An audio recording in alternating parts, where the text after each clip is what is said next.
Oke, assalamualaikum warahmatullahi wabarakatuh. Salam literasi. Baik, salam literasi dalam rangka spesial HUT Penerbit Dipublish. Selama 30 menit ke depan, kita akan bicara launching buku dari ketiga penulis yang telah kami undang, sekaligus mengulas tentang penerbitan. Bersama saya, Titis Ayu. Sebelum memperkenalkan ketiga narasumber, saya akan membacakan ketiga judul buku yang siap di launching. Pertama, ada buku Menuju Desa Masa Depan, karya dokter pribadi MSI. Kedua, Langkah Runtut Menghitung Rencana Anggaran Biaya Bangunan, karya Anik Rahmawati Wayuningsi, STMT. Dan yang ketiga, Pengantar Supervisi Pendidikan, karya Rahmat Satria, SPD. Baik, itu tadi perkenalan ketiga narasumber kami. Baik Bapak, Ibu, dan Mas, semua sudah siap ya? Iya, gimana kabarnya nih Bapak, Ibu, dan Mas? Sudah sehat-sehat ya, dalam keadaan sehat ya? Baik, Alhamdulillah. Baik nih, pertanyaan pertama saya tujukan kepada semua narasumber ya, baik Bapak pribadi, Ibu Ani, dan Mas Rahmat ya. Oke, bisa dijelaskan latar belakang buku yang Bapak Ibu tulis ini tentang isi utama atau secara umumnya? Mungkin bisa diberikan sedikit bocoran atau semacam spoilernya. Dan siapa saja sih target pembacanya? Baik, saya kepada Bapak pribadi dahulu mungkin ya. Monggo Bapak.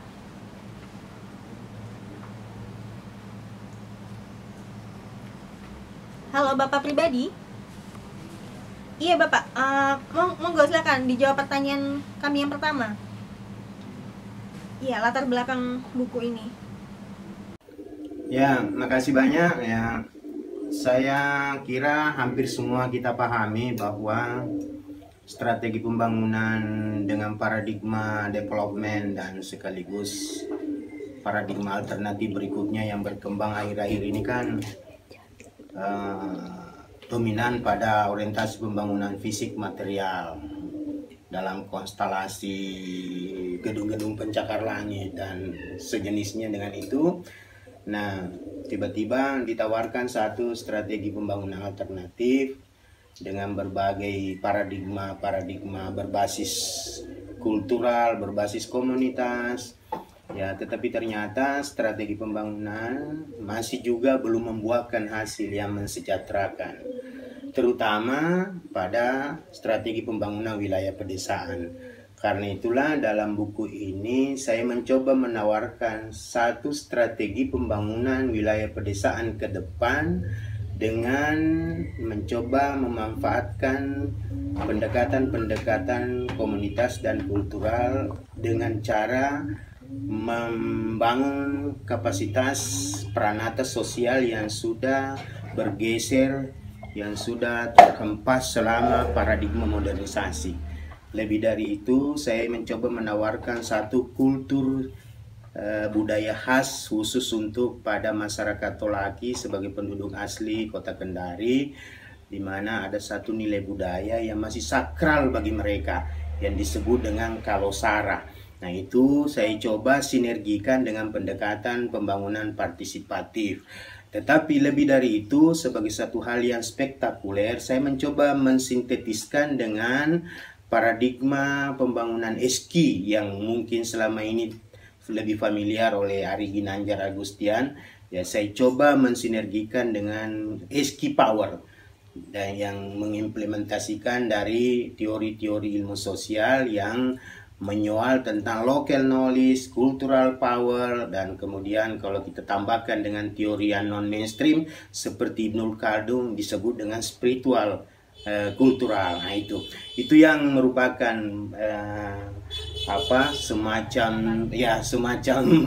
potensi yang menurut saya belum banyak dikembangkan di Indonesia, malah selama ini terabaikan. Karena itu kalau saya menggunakan perspektif teori, maka sebetulnya buku ini dalam konteks latar belakangnya mencoba menyoal kultural Weberian plus spiritual Khaldunian. Khaldunian itu adalah Ibnul Khaldun. Jadi saya tidak hanya menggunakan teori mainstream ala Weber, tetapi saya mencoba merujuk pada teori-teori spiritual yang masa lalu ketika Islam masih jaya, sementara Barat masih gelap gulita. Sesungguhnya mereka lebih hebat, lebih super. Nah, Dalam artian saya berorientasi pada upaya strategi pembangunan madani. Dalam artian bagaimana Rasulullah ketika itu membangun sebuah wilayah perkampungan yang mana orang-orang di sekelilingnya, para sahabatnya cerdas semua. Padahal tidak ada perguruan tinggi ketika itu kan. Nah ini saya kira bisa dibayangkan secara ringkas di sini. Oke Mbak? Mungkin bisa disebutkan Bapak siapa sih target pembaca untuk buku Bapak ini? Terutama ya tentu saja sekarang seluruh Indonesia kan bermasalah pembangunan wilayah pedesaannya karena kulturnya terabaikan, local knowledge-nya tersingkirkan, cultural power-nya sudah mati, ada istilah despiritualisasi, dekulturasi, dehumanisasi, deforestasi, lingkungannya berantakan, ekosistemnya luar biasa rusak. Terutama pada Sulawesi Tenggara dalam konteks ini di mana saya melakukan penelitian adalah pada wilayah-wilayah tambang di mana pertambangan sudah membombardemen wilayah pedesaan sehingga desa yang dulunya cantik sekali, Tacubaya gadis, sekarang sudah sesak napas kalau kita masuk ke wilayah pedesaan. Kenapa? Karena sampah atau polusi-polusi yang ditimbulkan oleh tambang itu luar binasa, bukan lagi luar biasa. Jadi karena itu menurut saya pembacanya adalah aktor-aktor pembangunan terutama pada pemerintah daerah yang berorientasi pada pembangunan pedesaan. Nah, dan saya kira semua ini di seluruh Indonesia orang sudah mulai mengacu pada pembangunan pedesaan. Saya kira begitu Mbak. Jadi luas sekali pembacanya. Oke, ya. Mungkin adakah pesan khusus atau target khusus nih Pak? Ya, saya memang berambisi karena saya menawarkan paradigma alternatif. Dalam hal ini yang saya sebutkan tadi adalah paradigma pembangunan madani, di mana cultural power dari masyarakat daerah, lokal, penduduk lokal, saya giring atau saya sinergikan dengan SQ power yang orang istilahnya sekarang pembangunan SQ karakternya, misalnya Argi Nanjar, ya saya coba sinergikan itu, atau dalam konteks teoritis, saya mencoba mensintetiskan antara kultural Weberian dengan spiritual kadunian. Jadi itu yang bagi saya sesuatu yang agak lain dari yang lain. Ya, menurut saya itu sesuatu yang sangat baru. Ya. Ya. Baik, monggo silakan yang kedua untuk Ibu Ani untuk menjawab pertanyaan pertama kami. Iya, terima kasih Mbak. Sebenarnya sih awal mula saya menulis buku saya yang berjudul Langkah Runtut Menghitung Rencana Anggaran Biaya Bangunan ini, awal mulanya saya maksudkan sebagai buku ajar untuk siswa-siswa saya dan siswa-siswa SMK pada khususnya. Karena kebetulan saya juga mengajar materi ini dan saya kepingin para siswa itu lebih gampang memahami bagaimana cara menghitung biaya bangunan secara runtut dan detail.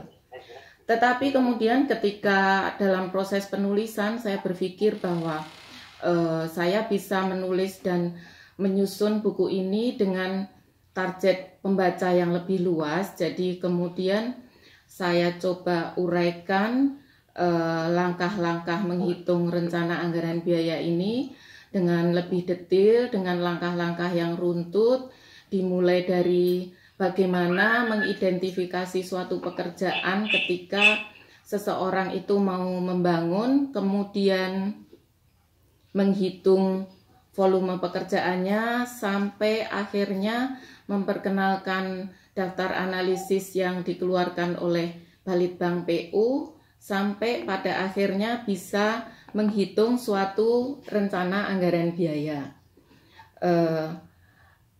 Oleh karena itu saya berharap bahwa walaupun ini suatu ilmu teknis yang terkhusus pada bidang bangunan, dengan cara penulisan yang saya susun, saya berharap orang awam pun yang tidak mempunyai background teknik bangunan dengan membaca buku saya ini akan bisa menghitung sendiri apabila mereka mau melakukan pekerjaan, terutama pekerjaan-pekerjaan konstruksi sederhana ataupun renovasi-renovasi kecil di dalam rumahnya.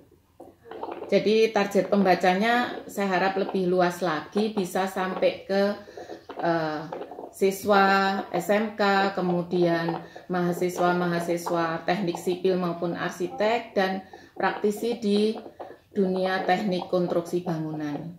Saya rasa itu Mbak, di pertanyaan pertama saya bisa menjelaskan ke penjenengan. Oke, iya, terima kasih banyak Ibu Ani. Monggo selanjutnya buat Mas Rahmat. Untuk pertanyaan pertamanya silahkan dijawab ya. Ya baik, terima kasih. Jadi secara ringkasnya bisa saya jelaskan di sini bahwa secara umum buku yang ditulis ini itu membicarakan tentang diskursus pendidikan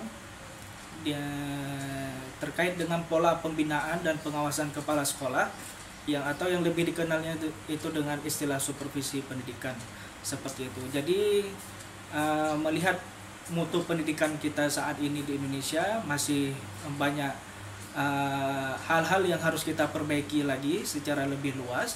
Maka dari itu secara khususnya di sini dibahaskan bagaimana selain daripada guru tersebut itu adalah sosok garda terdepan dalam membina ataupun mendidik peserta didiknya, akan tetapi seluruh secara idealnya implementasi dalam pelaksanaan kinerja guru itu harus diawasi secara kontinu ataupun berkelanjutan. Jadi guru pun dapat mengembangkan seluruh keterampilannya yang baik terhadap murid-muridnya seperti itu. Jadi semua yang jadi hasil dari penulisan ini saya coba mengucapkan rasa syukur saya, rasa terima kasih saya kepada Kaprodi untuk program Magister Manajemen Pendidikan selaku dosen pembina kuliah praktik dan lapangan yang telah membantu saya dalam hasil penulisan buku ini dari hasil kebijakan one man one book, sehingga dari hasil-hasil implementasi di lapangan, apa yang terjadi di lapangan, realita di lapangan ini saya coba cantumkan ataupun saya coba rumuskan di dalam hasil tulisan saya ini. Akan tapi secara lebih ada hal-hal lain yang ingin saya utarakan di sini, bahwasanya yang kita kenal dulu bahwa supervisi itu bersifat seperti sidak, inspeksi dadakan.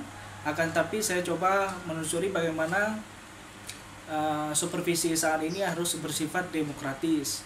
Yang mana demokratis itu pun tidak hanya sebatas daripada pola itu saja, tetapi nanti saya coba runutkan lagi bagaimana ada sikap dan moral pengawasan seperti itu. Jadi selain dia itu demokratis, seorang kepala sekolah itu harus memiliki sikap dan sikap maupun moral dalam segi pengawasannya, sehingga yang diharapkan adalah kepala sekolah itu dapat merespon secara langsung apa yang menjadi kendala para guru di lapangan, sehingga dia tidak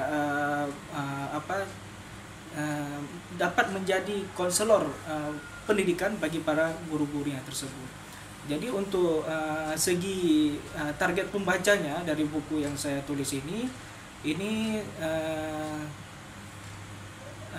saya mencoba menghimpun daripada kalangan-kalangan mahasiswa, baik itu mahasiswa S1, S2, dan S3 ataupun masyarakat secara umum yang sedang terjun untuk meneliti tema yang sama tentang supervisi pendidikan, ataupun ini saya coba targetkan kepada seluruh elemen-elemen daripada aktor-aktor kebijakan dalam merumuskan suatu kebijakan yang baik, terutama dalam segi supervisi pendidikan seperti itu. Mungkin ini saja Mbak yang bisa saya sampaikan. Oke, baik, terima kasih Mas Rahmat atas jawabannya.